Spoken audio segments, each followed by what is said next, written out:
बिस्मिल्लाहिर्रहमानिर्रहीम जी अपनी वज़ाइफ ते मुअज़्ज़ज़ नाज़रीन अस्सलाम वालेकुम। उम्मीद करदी हां तुसी खैर आफियत ना होंगे। अल्लाह पाक सब नूं आबाद रखे। अल्लाह पाक सब दे कारोबार रिज़्क विच ते औलाद विच बरकत अता फरमावे। अज मैं अपने भैन भाइयां लई एक बहुत ही खास अमल ते एक बहुत ही मुजरब अमल लेकर आई हां। अज दा जेह्ड़ा अमल है उन्हां जोड़े आह्ली शादीशुदा जोड़े आह्ली है जेह्ड़े बेटे दी नेमत तो महरूम है ते बेटे दे ख्वाहिशमंद है। उन्हां लिए वजीफा जेह्ड़ा 100% गारंटिड वजीफा है। इस अमल नूं तुसीं लाजमी करना है। इंशाअल्लाह ताला इस वजीफे तो बाद अल्लाह पाक तुहानूं बेटे दी नेमत तो नवाजणगे।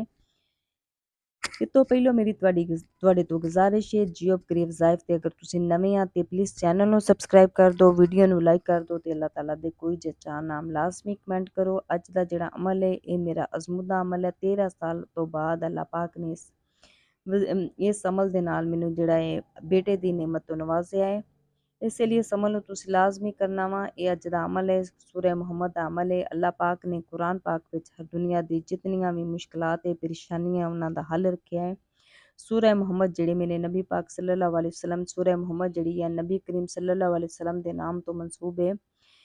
एह्दा अमल है ਉਹ ਬਹਿਨ ਭਾਈ ਜਿਹੜੇ ਜੋੜੇ ਨੇ ਜਿਹੜੇ ਬੇਟੇ ਦੇ ख्वाहिशमंद है अल्लाह पाक ने ਉਹਨਾਂ ਨੂੰ ਬੇਟੀਆਂ अता कीतियां लेकिन बेटे दी नेमत तो महरूम आ। ਉਹਨਾਂ ਨੇ अमल लाजमी करना। सूरह मुहम्मद दा अमल आ।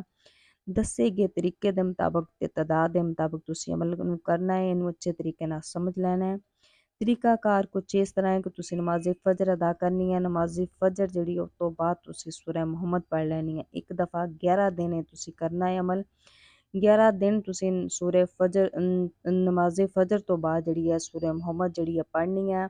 ਅਵਲੋ ਆਖਰ ਤੁਸੀਂ 11 ਦਫਾ ਦਰੂਦ ਇਬਰਾਹਿਮੀ ਪੜ੍ਹ ਲੈਣਾ ਵਾ ਤੇ ਉਹ ਤੋਂ ਬਾਅਦ ਤੁਸੀਂ ਜਿਹੜਾ ਸਜਦੇ 'ਚ ਜਾ ਕੇ ਜਾਏ ਨਮਾਜ਼ ਵਿਛਾ ਲੈਣੀ ਹੈ। ਗਿੜਗੜਾ ਕੇ ਰੋ ਕੇ ਤੁਸੀਂ ਅੱਲਾਹ ਤਾਲਾ ਕੋ ਸਵਾਲੀ ਬਣ ਕੇ ਜਿਹੜਾ ਵਾ ਅੱਲਾਹ ਤਾਲਾ ਕੋ ਤੁਸੀਂ ਬੇਟੇ ਲਈ ਦੁਆ ਮੰਗਣੀ ਹੈ। 11 ਦਿਨ ਤੁਸੀਂ ਅਮਲ ਕਰਨਾ ਹੈ। ਇਨਸ਼ਾ ਅੱਲਾਹ ਤਾਲਾ ਮੰਗਤਾ ਬਣ ਕੇ ਫਕੀਰ ਬਣ ਕੇ ਰੋ ਕੇ ਗਿੜਗੜਾ ਕੇ ਤੁਸੀਂ ਬਸ ਸਜਦੇ ਵਿੱਚ ਤੁਸੀਂ ਆਪਦੀ ਜਿਹੜੀ ਖਵਾਹਿਸ਼ ਹੈ ਤਮੰਨਾ ਹੈ ਉਹਨੂੰ ਆਪਣੇ ਜ਼ੇਨ ਵਿੱਚ ਰੱਖਦੇ ਹੋਏ ਤੁਸੀਂ ਅੱਲਾਹ ਤਾਲਾ ਕੋ ਦੁਆ ਮੰਗਣੀ ਹੈ। 11 ਦਿਨ ਅਮਲ ਕਰਨੇ ਹੈ ਤੇ ਅਮਲ ਜਿਹੜਾ ਵਾ ਔਰਤਾਂ ਆਪਣੇ ਖਾਸ ਅਯਾਮ ਵਿੱਚ ਨਹੀਂ ਕਰ ਸਕਦੀਆਂ। ਮੀਆਂ ਬੀਵੀ ਦੋਨਾਂ ਚੋਂ ਇਹ ਅਮਲ ਕਰ ਸਕਦਾ। ਕੋਈ ਤੀਸਰਾ ਬੰਦਾ ਜਿਹੜਾ ਅਮਲ ਨਹੀਂ ਕਰ ਸਕਦਾ। ਸ਼ੋਹਰ ਵੀ ਕਰ ਸਕਦਾ ਹੈ ਤੇ ਬੀਵੀ ਵੀ ਕਰ ਸਕਦੀ ਹੈ। ਇਹਦੇ ਨਾਲ ਨਾਲ ਤੁਸੀਂ ਕੇਲੇ ਦੇ ਉੱਤੇ ਅਮਲ ਕਰਨਾ ਹੈ। ਕੇਲੇ ਦੇ ਉੱਤੇ ਤੁਸੀਂ ਅੱਲਾਹ ਤਾਲਾ ਦਾ ਪਿਆਰਾ ਨਾਮ ਜਾਂ ਵਲੀਓ ਜਿਹੜਾ 11 ਦਫਾ ਪੜ੍ਹਨਾ ਹੈ। ਇੱਕ ਕੇਲਾ ਸੁਬਹ ਖਾ ਲੈਣਾ ਹੈ ਤੇ ਇਹਦੇ ਨਾਲ ਨਾਲ ਇੱਕ ਕੇਲਾ ਜਿਹੜਾ ਸ਼ਾਮ ਨੂੰ ਖਾਣਾ ਹੈ। ਰਾਤ ਦੇ ਵਕਤ ਸੌਂਦੇ ਹੋਏ ਤੁਸੀਂ ਖਾਣਾ ਹੈ। ਉਹਦੇ ਉੱਤੇ ਵੀ ਤੁਸੀਂ 11 ਦਫਾ ਅੱਲਾਹ ਤਾਲਾ ਦਾ ਪਿਆਰਾ ਨਾਮ ਜਾਂ ਵਲੀਓ ਪੜ੍ਹ ਲੈਣਾ। ਇਨਸ਼ਾ ਅੱਲਾਹ ਤਾਲਾ ਤੁਸੀਂ ਦੇਖੋਗੇ ਕਿ ਅੱਲਾਹ ਪਾਕ ਤੁਹਾਨੂੰ ਜਿਹੜੀ ਔਲਾਦ ਦੀ ਨਿਮਤ ਨਵਾਜ਼ਣਗੇ ਤੇ ਅੱਲਾਹ ਪਾਕ ਤੁਹਾਨੂੰ ਬੇਟੇ ਦੀ ਨਿਮਤ ਤੋਂ ਨਵਾਜ਼ਣਗੇ। ਜਿਹੜੀ ਔਲਾਦ ਹੋਊਗੀ ਸਿਹਤਮੰਦ ਹੋਊਗੀ। ਬੇਟਾ ਜਿਹੜਾ ਹੋਊਗਾ ਸਿਹਤਮੰਦ ਹੋਊਗਾ, ਤੁਹਾਡਾ ਫਰਮਾਂ ਬਰਦਾਰ ਹੋਊਗਾ, ਬਗੈਰ ਕਿਸੇ ਐਬ ਤੋਂ ਹੋਊਗਾ। ਇਸ ਅਮਲ ਨੂੰ ਤੁਸੀਂ ਲਾਜ਼ਮੀ ਕਰਨਾ ਵਾ। ਜੀਓ ਕਰੀ ਵਜ਼ਾਇਫ ਤੇ ਅਗਰ ਨਏ ਆ ਤੇ ਪਲੀਜ਼ ਚੈਨਲ ਨੂੰ ਸਬਸਕ੍ਰਾਈਬ ਕਰ ਦਿਓ। ਅੱਜ ਕੱਲ੍ਹ ਜਿਹੜੇ ਆ ਅਫਰਾ ਤਫਰੀ ਦਾ ਦੌਰ ਹੈ। ਬਹੁਤ ਸਾਰੀਆਂ ਭੈਣਾਂ ਜੋੜੇ ਅਸੀਂ ਜਿਹੜੇ ਪਰੇਸ਼ਾਨ ਹਾਲਤ ਵਿੱਚ ਹੈ। ਔਰਤਾਂ ਨੂੰ ਜਿਹੜਾ ਸਸੁਰਾਲ ਦੀ ਤਰਫੋਂ ਬਹੁਤ ਜ਼ਿਆਦਾ ਸਟ੍ਰੈਸ ਮਿਲਿਆ ਹੋਇਆ, ਪ੍ਰੈਸ਼ਰਾਈਜ਼ ਕੀਤਾ ਜਾ ਰਿਹਾ ਹੈ ਕਿ ਸਾਨੂੰ ਜਿਹੜਾ ਖਾਨਦਾਨ ਦਾ ਵਾਰਸ ਚਾਹੀਦਾ ਪਰ ਉਹ ਪਰੇਸ਼ਾਨ ਹੈ।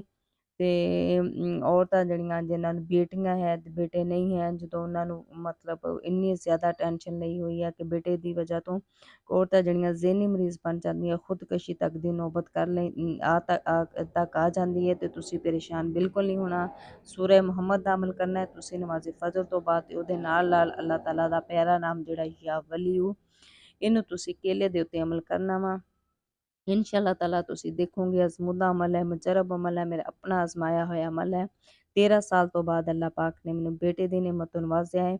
ਇਹ ਅਮਲ ਮੈਂ ਕੀਤਾ ਇਨਸ਼ਾ ਅੱਲਾਹ ਤਾਲਾ ਮੇਰਾ ਵੀ ਮੁਜਰਬ ਅਮਲ ਆ, ਮੁਸਤਨਿਦ ਅਮਲ ਆ ਤੇ ਮੇਰਾ ਆਪਣਾ ਜਿਹੜਾ ਇਸ ਅਜ਼ਮਾਇਆ ਹੋਇਆ ਅਮਲ ਆ। ਇਸ ਅਮਲ ਨੂੰ ਤੁਸੀਂ ਦੱਸੇ ਗਏ ਤਰੀਕੇ ਦੇ ਮੁਤਾਬਕ ਹੀ ਕਰਨਾ ਵਾ।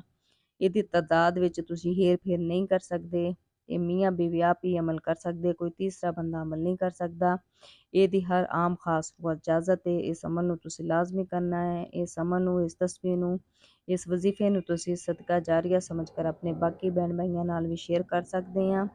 ਤੇ ਅਮਲ ਨੂੰ ਤੁਸੀਂ ਲਾਜ਼ਮੀ ਕਰੋ। ਤੁਸੀਂ ਦੇਖੋਗੇ ਕਿ ਅੱਲਾਹ ਪਾਕ ਜਿਹੜੇ ਪਰੇਸ਼ਾਨ ਬਹਿਨ ਭਾਈ ਆ ਜਿਹੜੇ ਭੈਣਾਂ ਭਾਈ ਪਰੇਸ਼ਾਨ ਹੈ, ਜਿਹੜੇ ਔਲਾਦ ਦੀ ਨਿਮਤ ਤੋਂ ਮਹਿਰੂਮ ਆ, ਬੇਟੇ ਦੀ ਨਿਮਤ ਤੋਂ ਮਹਿਰੂਮ ਆ, ਉਹਨਾਂ ਇਹ ਅਮਲ ਨੂੰ ਲਾਜ਼ਮੀ ਕਰਨ ਇਨਸ਼ਾ ਤਾਲਾ। ਅੱਲਾਹ ਪਾਕ ਜਿਹੜੀ ਔਲਾਦ ਅਤਾ ਕਰਨਗੇ, ਬੇਟਾ ਹੀ ਅਤਾ ਕਰਨਗੇ।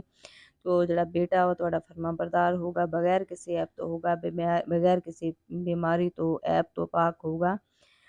ਅਮਲ ਨੂੰ ਤੁਸੀਂ ਲਾਜ਼ਮੀ ਕਰਨਾ ਵਾ। ਚੈਨਲ ਤੇ ਅਗਰ ਨਵੇਂ ਆ ਜੀਓ ਕਰਿਪ ਜ਼ਾਇਮ ਨੂੰ ਸਬਸਕ੍ਰਾਈਬ ਕਰ ਲਓ, ਵੀਡੀਓ ਨੂੰ ਲਾਈਕ ਕਰ ਲਓ ਤੇ ਇਸ ਅਮਲ ਨੂੰ ਇਸ ਵਜ਼ੀਫੇ ਨੂੰ ਸਦਕਾ ਜਾਰੀਆ ਸਮਝ ਕੇ ਆਪਣੇ ਬਾਕੀ ਭੈਣ ਭਾਈਆਂ ਨਾਲ ਵੀ ਸ਼ੇਅਰ ਕਰ ਲਓ ਤੇ ਦੁਆਵਾਂ ਵਿੱਚ ਯਾਦ ਰੱਖੀਗਾ। ਅੱਲਾਹ ਪਾਕ ਸਭ ਨੂੰ ਕਾਰੋਬਾਰ ਵਿੱਚ, ਰਿਜ਼ਕ ਵਿੱਚ ਤੇ ਔਲਾਦ ਵਿੱਚ ਅੱਲਾਹ ਪਾਕ ਬਰਕਤ ਅਤਾ ਫਰਮਾਵੇ। ਅੱਲਾਹ ਪਾਕ ਨੂੰ ਸਭ ਨੂੰ ਖੁਸ਼ਹਾਲ ਰੱਖੇ ਤੇ ਆਬਾਦ ਰੱਖੇ। ਜਜ਼ਾਕ ਅੱਲਾਹ।